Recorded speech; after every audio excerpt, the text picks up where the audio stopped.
Hello, welcome to the latest podcast for AI Guides. And today we are joined by Lisa Stam from Spring Law. So, welcome, Lisa. Thank you very much. Thank you. And as always, I'm John Stroud, and I'm joined by Jen Schellinck. Hi there, everybody. And today we're going to talk about AI and the practice of law. Partly the practice of law, but also the idea about running a law firm as a business. And that's why we asked Lisa to come on. So Lisa, could you, to start off, tell us a little bit about your story and your law firm? Sure. So I started in all the traditional ways. It feels like almost before the internet in some ways, but in 2004. And so it was just a regular recruiting and all that kind of stuff. And I did union side for a few years and then eventually switched over to a big global firm. So I had this experience of, small firm. And then I went on to Bay Street for a few years. And then I went out and started my own shop with a partner. And then after 3 years, we decided to part our ways. And then I started up Spring Law, the firm that I have now. And we're heading into our 5th year anniversary this spring. So that's congratulations. a short version. Thank you. Thank you.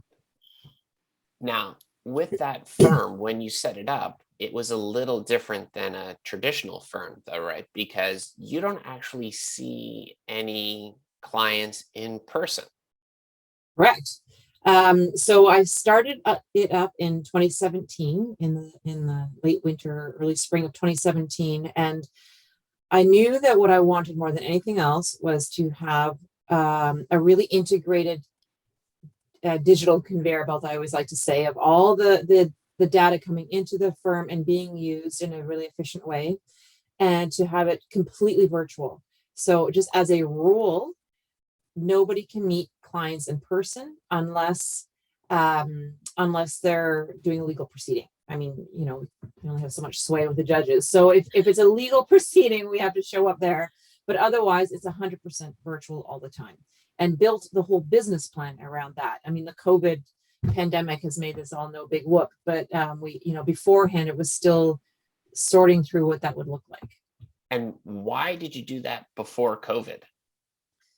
A couple of reasons. I was in different firms that were excellent and would see different models where there was so much money being spent on the physical bricks and mortar infrastructure that the clients would never ever see. So it was all ultimately so that lawyers feel great about themselves and really special, and to attract talent, because you've got fancy offices with sandwiches on carts that go through the hallway. And it had nothing to do with client service. And so, and the odd time that someone would come in, having to explain parking to them in one of these downtown Toronto office towers and how to get their pickup down there and then they're paying $30 and then they're coming upstairs, and it just always sent this wrong tone to everyone. If you're working with great big businesses and great big clients that that need the global footprint from when they're popping into Toronto out of Japan or whatever, fine, that's great, but that's a tiny part of the world, actually. And so, I like working with people, and people don't want all that stuff. And where do your clients come from now? All over Ontario, but also all over Canada now. So I have turned away over the last 5 years, probably about 3 that I can think of on the top of my head, but I'm sure there's, let's say, half a dozen clients that we just said, you know what, we won't see you in person, so let me refer you out to this excellent lawyer who will do that. But then we've had just so many more clients that came to us because they're outside of where I personally live and work, and so it actually expanded our business as opposed to shrink it. But it was so that we're not building in extra costs around commuting time, or your day gets shot if you're driving an hour, including parking and doing your hair and all this stuff, to get down to the 1 hour meeting and then drive home again. You're now triple the cost, basically. Yeah. Yeah. So you sort of had this vision and you realized, and I mean, we have to keep emphasizing this was pre-pandemic, right? Now I was like, oh, of course I would say, but this was, so you're a real trail breaker in this respect.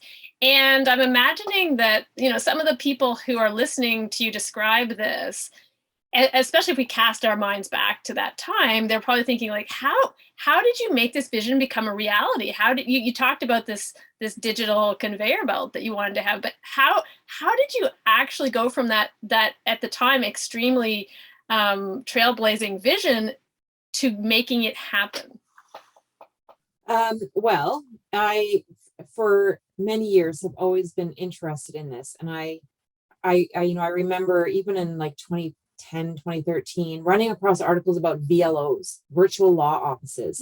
And I can remember talking to colleagues at that point. I was still on Bay Street, and them thinking that was like totally ridiculous science fiction, wacky hippies that are, trying to do this out in the desert or whatever. And it wasn't that. It was that there was something appealing about it. So what I did do was, because we had parted ways with one partnership and then opened up this. So there was a moment where I had to like figure things out quickly. I have 2 little kids. So probably the hardest part of all of that was I needed to carve out the time to think.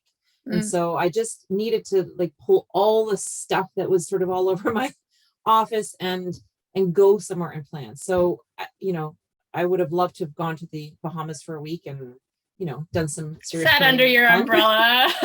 But when you're between law firms like that, that's not on the table. So what I did is I, on points, found a not horribly crappy, but definitely not a top star hotel close to my house in the East End of Toronto, and just packed up. I grabbed my biggest suitcase and I packed up all the loose end papers and post-it notes and planning things and business books that I love, and threw them all in a suitcase with a monitor so that I could then go to this hotel that needed to have, and the 2 things I wanted at the hotel, I didn't care about anything else other than I wanted a gym so that I could go and burn off steam once in a while, and then good Wi-Fi, right? So that's like many things in 2017 already even. So I went to the hotel and just set up a war room for several nights and just like made it my monk cell and just absorbed everything I could, Googled like crazy, and just did tons of research, talked to vendors, and knew that the central anchor I wanted for my new law firm was, I knew the practice management software I wanted. I knew I wanted Clio. And then I have a graph piece of paper that's still sitting somewhere because I'm sure I scanned it in by now and threw it out, and just built out all around that central anchor, all the things that could talk to it. And then always with the view all the way through, how do I create a firm where we never have to click something twice, where the data flows from one piece of software to the other? So yes, you have to click to like export sometimes, but it still will, it's not data entry, and you're not needing people and wasting their skills on data entry. You can really focus in on just all the information coming in and then advising on that information, and just cut to the chase way faster. Yeah, and this is a beautiful vision that you're painting for us, because I mean, you're really talking about this. You went from like, you basically had a personal like business retreat, and then you basically took your digital maturity. We talked about digital maturity from like here to like here in the space of this one retreat, and so I'm just picturing the map that you've made, and it's just a great example of what you can do on that front. So thanks. Well, and it's a deliberate decision to make too, right? Because I think all business people, but lawyers are always spreading themselves too thin. Most traditional legal services, you make money based on how many hours you can work. So that just amplifies the problem. So carving out the thinking time to sit down and then having the luxury of building from scratch, it's super fun, first of all, but also there's no baggage. I didn't have to worry about, it was a 1-person law firm at that point I had 1 part-time assistant that would help me once they got going, but I didn't have to answer to anyone, and I could just create the thing that I thought would work and give it a go and not worry about who was going to adopt the practice or create their own little silo and still use their own old server or whatever. Right, happens all the time exactly. still. The old server. Yes. How long did it take until you knew it was working?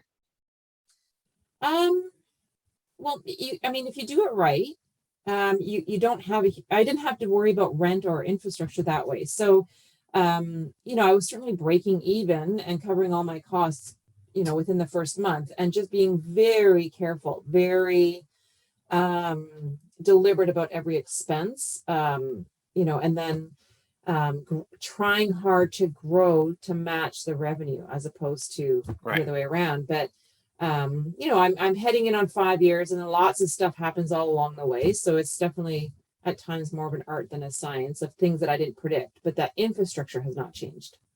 Oh, so that's another testament to the planning piece. Yeah.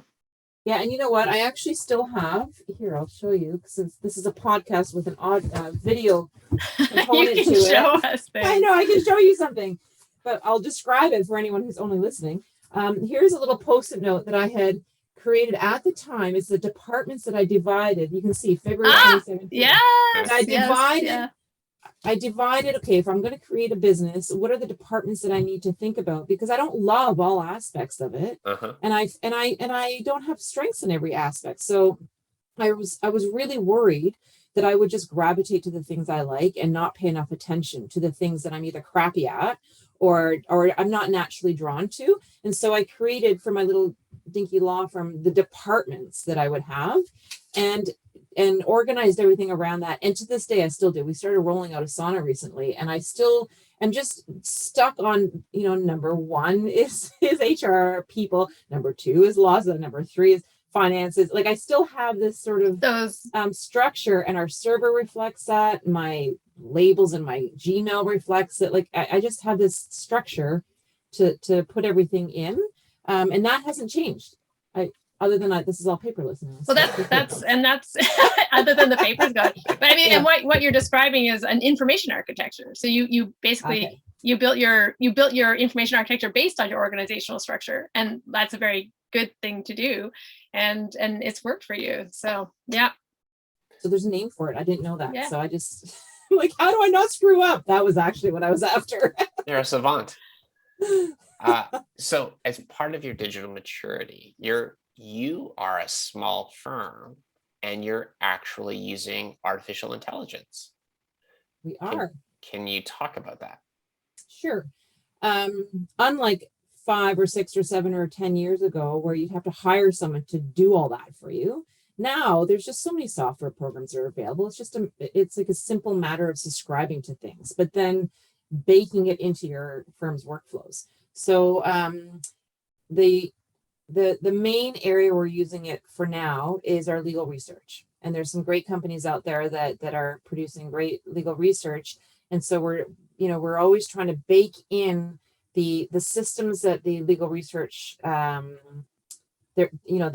software platforms, how they enter in data. We're trying to mirror that into our systems so that we can download that to a more junior level in the firm, or a paralegal or assistant. If they can just fill in the info, or ideally for at least a couple of them, we have forms built out that we would flip over to the client. They fill out all the criteria that comes in, and then we can just pop that into the AI tool or sync it up.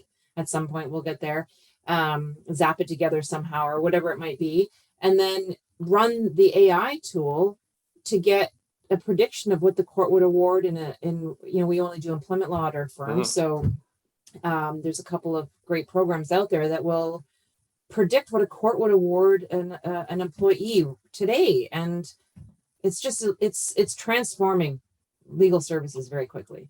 So rather than having a junior lawyer do it, which is what would be the case 4 or 5 years ago, now you have another option that you can ask the AI for a prediction about what's going to happen in this case. And so what does that mean to clients and to you? Well, we try and do as many video calls with clients as we can so that it's a bit more personal. And so often I will just share my screen with them, pop up the tool and run it through with them. And so they can see it all in action, and they just get the answer right there in 5 minutes or less. Whereas I remember spending years as a junior being given a thing and you go write a memo, going into the actual paper library of the law firm and finding the needle in the haystack and spending hours on it, hours, which probably at one point was all billable or partly. And over the years, you can bill less and less research, for better or for worse, because we don't know everything off the top of our head and we have to look some stuff up. But these tools are predicting in a way that's way more effective than an exhausted, inexperienced junior lawyer. So how do you think you compare to a typical law firm? Because lawyers have a reputation for being slow to adopt technology. And you've even said the practice of law hasn't changed all that much since Charles Dickens wrote Bleak House, right? And here you are, you've got your digital architecture and you've got AI. So how do you think you compare to other firms? Certainly as a firm owner, well, maybe not as a firm owner, but my skill set compared to a traditional lawyer is that I love building and creating stuff, right? I don't want to just perfect what we already have. And it's not a great instinct I have. I just want to throw that baby out with the bathwater and start from scratch every single time. And that's, my team has slowed me down on that's actually inefficient a good chunk of the time. But the world of law is all about basing it on precedent from like 200 years ago. And we're trained that way to just hang on to what exists and not go around that. So I think that is a culture that I'm always trying to build. So I love thinking through optimizing workflows and how to eliminate every step, right? I'm always, again, back to the, how do I eliminate clicks of my mouse? Because that adds up. You times that, we're a team of 10 now. You multiply that by 10 times a year, and all of a sudden you could have achieved a whole bunch more for a few weeks. It does really add up. And so thinking through workflows and then what outcome you want, and then pulling in the tech to support that. And I'm always resisting doing tech for the sake of tech, which is hard for me because it's fun to poke around and learn new stuff. That is important though. Yeah. But I think a lot of traditional lawyers aren't into that. They just like that. Don't bug me with that.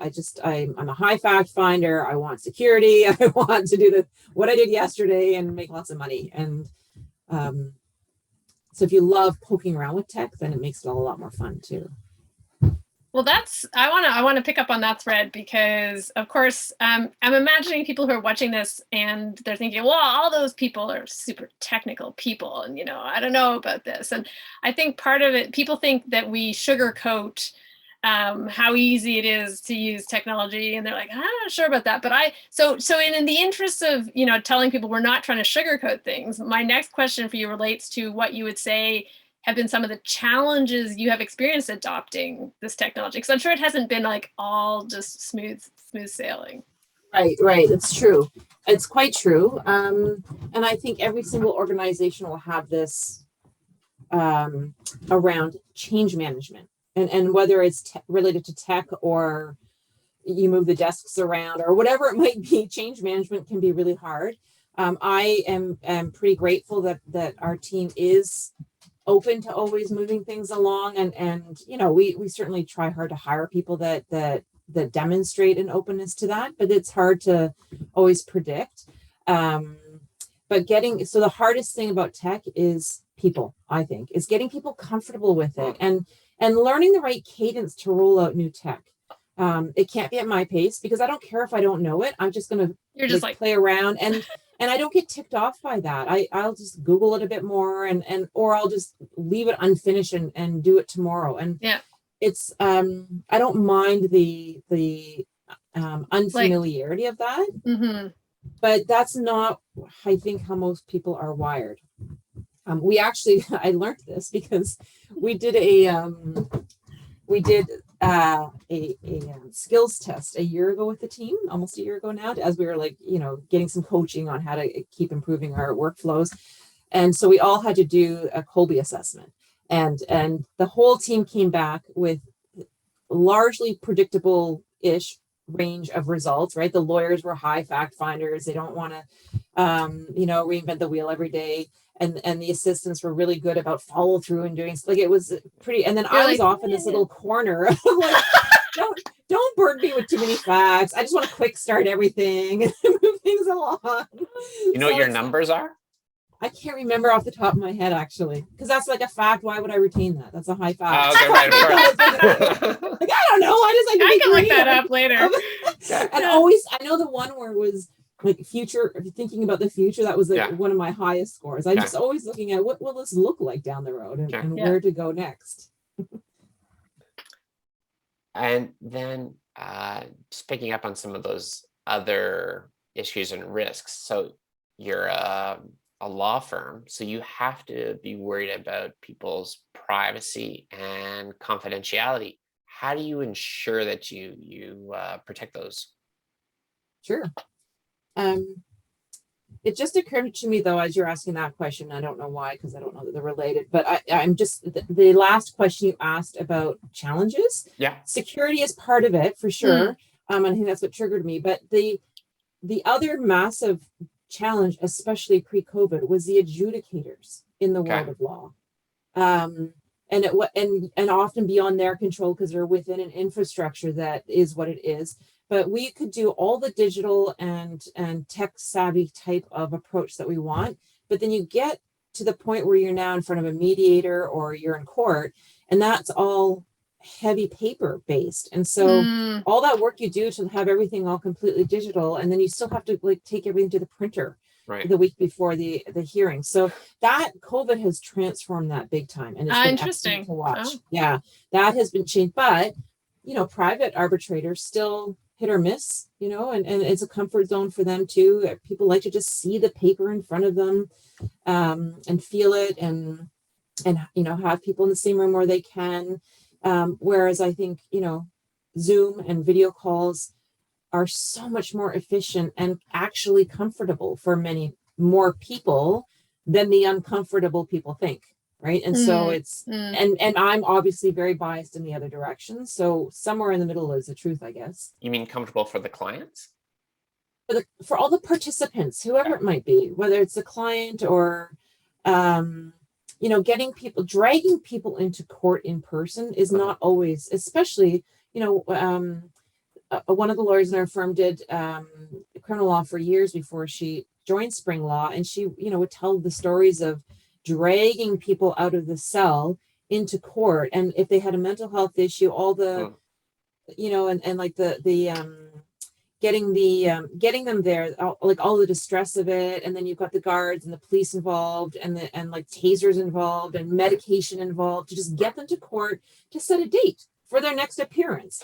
It's so ridiculous. Whereas now, just put the phone. You don't even you need the technology of a phone that will solve all of that. So the system really needed to catch up 100 years. And I think it really has come a long way. I was talking to someone this morning, and he did a hybrid trial last week. So it was partly virtual, partly in person, depending on the nature of the person that you needed to talk to, which witness it was. And so we've come a long way. That was here in Toronto. So that's, we're getting there. Okay. Anyways, when it comes to security, that's related to security because, we're on Gmail, on the Google platform. And in 2017, I think people were still thinking that's, what your kids are on, that's your personal email, what kind of security exists around that, and so I always wanted to fight against that perception. So I think your biggest security step to take is just go paperless. And eliminate all the junk around everyone's home office or around the actual office, and just get rid of paper. And then you can ring fence what you have to worry about in the first place. So we from day one, I was really careful about learning about security and then sharing with clients about security, in part because, maybe some traditional clients were a little curious about this whole Google thing and how can you run a law firm on Google. And again, now, even only 5 years later, I don't feel like we have to sort of defend that anymore in the same way. So I hired a great IT company that I'm still with, and he would attend our quarterly meetings by video to help teach my team, right? To talk about little like always just have two-factor authentication on everything. And you know, everyone has a computer that joins the firm. The firm provides the equipment to everyone, is what I mean, so that you avoid the commingling of personal and firm. And then the other thing that we do for security is, it took us a bit. We finally rolled out the Ring Central app on all of our cell phones and our desktops, so that we have a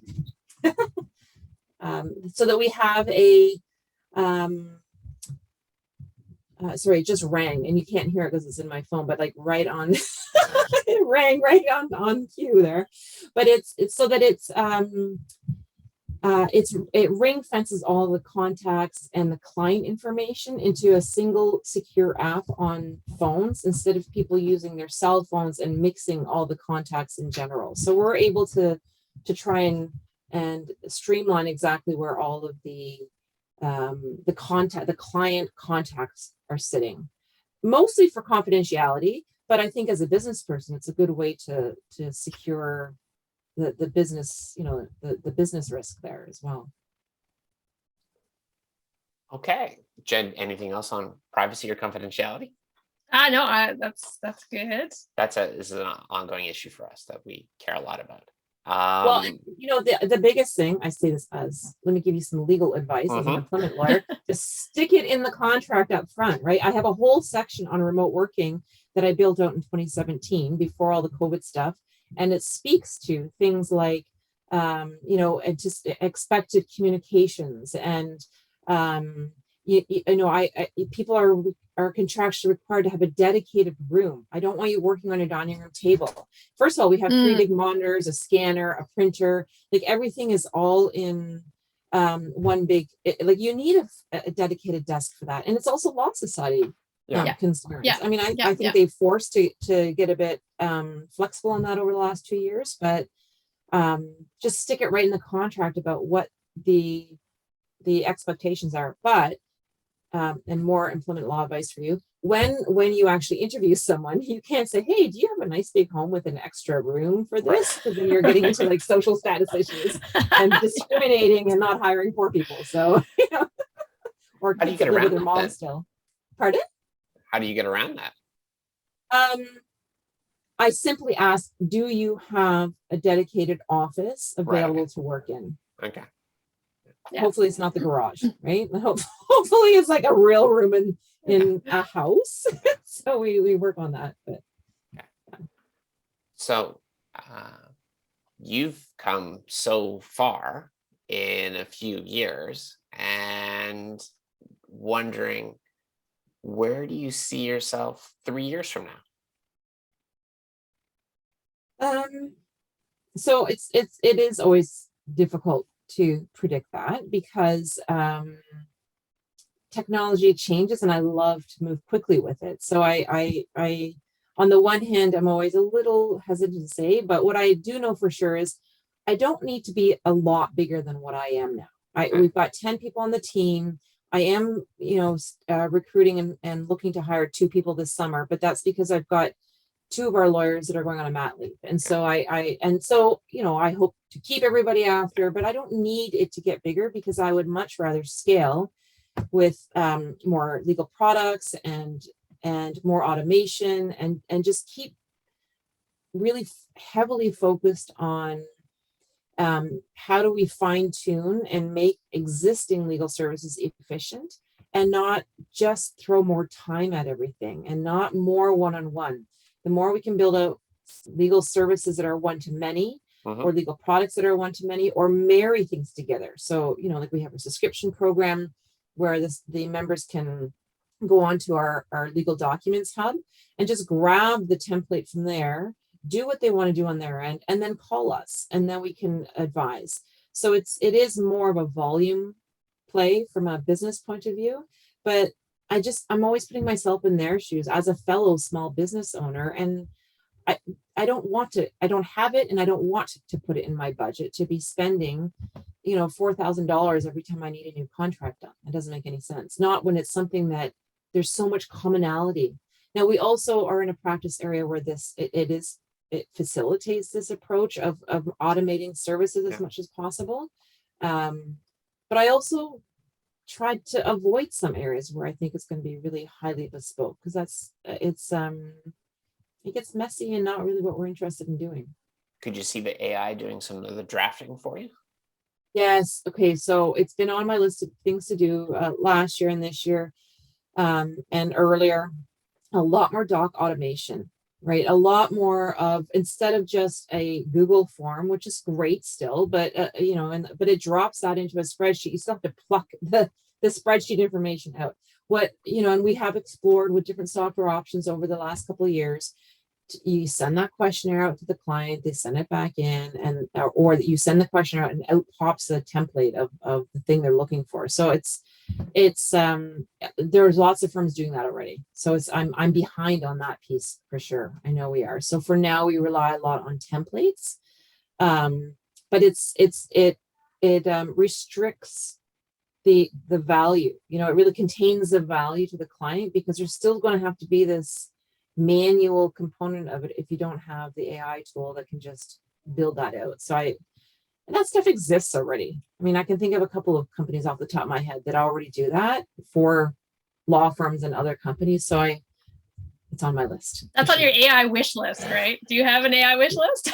Well, it's the AI must-do list. I Okay. feel really like ancient not having that in play already. That should just exist already, and it's just